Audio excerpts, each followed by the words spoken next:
Assalamualaikum warahmatullahi wabarakatuh. Salam sejahtera untuk kita semua. Kegiatan kita pada sesi ketiga, selain berdiskusi, maka teman-teman wajib mengerjakan tugas yang sudah tersedia di e-learning. Materi kita hari ini adalah membangun pengetahuan pada anak usia dini. Yang pertama adalah teori pengetahuan. Menurut Piaget, pengetahuan anak usia dini diperoleh dari panca indera yang ia miliki, seperti mata, telinga, hidung, lidah, dan lain sebagainya. Untuk mengetahui bahwa gula rasanya manis, anak perlu mencicipi gula tersebut. Namun, pendapat yang berbeda dari Vygotsky. Sebagaimana yang telah kita pelajari sebelumnya, pengetahuan anak usia dini menurut Vygotsky diperoleh oleh budaya dan lingkungan sekitarnya. Untuk mengetahui bahwa rasa gula adalah manis, anak bisa memperolehnya dari informasi yang disampaikan oleh orang-orang sekitar. Lalu ia bisa membuktikannya dengan mencoba memakannya. Selanjutnya adalah jenis-jenis pengetahuan. Pengetahuan fisik, pengetahuan sosial, dan pengetahuan logika matematis. Pertama adalah pengetahuan fisik. Pengetahuan fisik bersumber dari lingkungan fisik di sekitar kita. Contohnya adalah bentuk, warna, suara, tanda, dan lain sebagainya. Misalnya anak melihat sebuah bola, lalu anak menyentuhnya dan mendorongnya. Bola itu kemudian menggelundung. Kemudian di waktu yang sama anak juga melihat sebuah jeruk. Anak itu lalu mengambil, lalu mendorongnya. Namun jeruk yang memiliki bentuk yang mirip seperti bola, bulat seperti bola, ia tidak menggelinding. Di waktu itu anak mulai menyadari bahwa sesuatu yang bentuknya serupa belum tentu sama. Bola bisa menggelinding, namun jeruk tidak bisa. Kemudian pengetahuan sosial. Pengetahuan sosial adalah pengetahuan yang diperoleh melalui budaya dan lingkungan sekitar. Misalnya bahasa, norma, atau aturan-aturan, dan berbagai kondisi lingkungan yang harus dipelajari oleh anak. Anak yang tumbuh di keluarga yang menggunakan bahasa asing, katakanlah bahasa Inggris, dan di lingkungan sekolahnya juga menggunakan bahasa Inggris, maka dia akan tumbuh dengan pengetahuan bahasa Inggris. Yang ketiga adalah pengetahuan logika matematis. Pengetahuan ini mencakup menghitung, membandingkan, mengukur, mengurutkan, mengelompokkan, dan berpikir logis. Lalu bagaimana cara anak membangun pengetahuan? Di sini ada 3 teori. Teori yang pertama adalah teori peniruan, yang kedua adalah teori konstruktivisme, dan yang ketiga adalah teori perubahan. Teori peniruan. Anak akan membangun pengetahuan dengan cara menirukan apa yang sudah ia lihat, apa yang ia dengar, dan apa yang ia amati. Teori konstruktivisme, tokohnya adalah Piaget. Menurut Piaget, pengetahuan bukan sekedar peniruan, namun lebih pada konstruksi pemikiran. Macam-macam pengembangan pengetahuan di sekolah atau di rumah. Pengembangan fisik.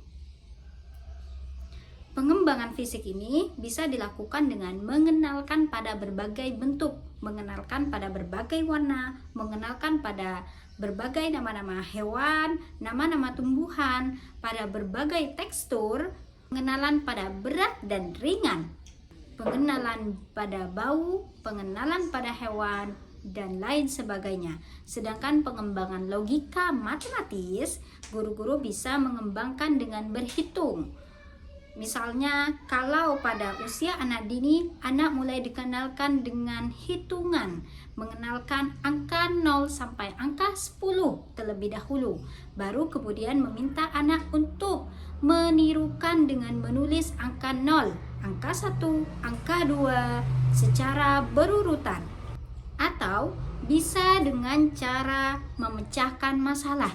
Biasanya anak-anak diberikan permainan berupa puzzle. Anak-anak bermain puzzle, diminta untuk membuat menara, diminta untuk menyempurnakan suatu bentuk dari puzzle atau diminta untuk menyelesaikan masalah yang ada pada permainan puzzle. Logika matematis ini bisa juga dilakukan dengan menggambar dan permainan berpasangan.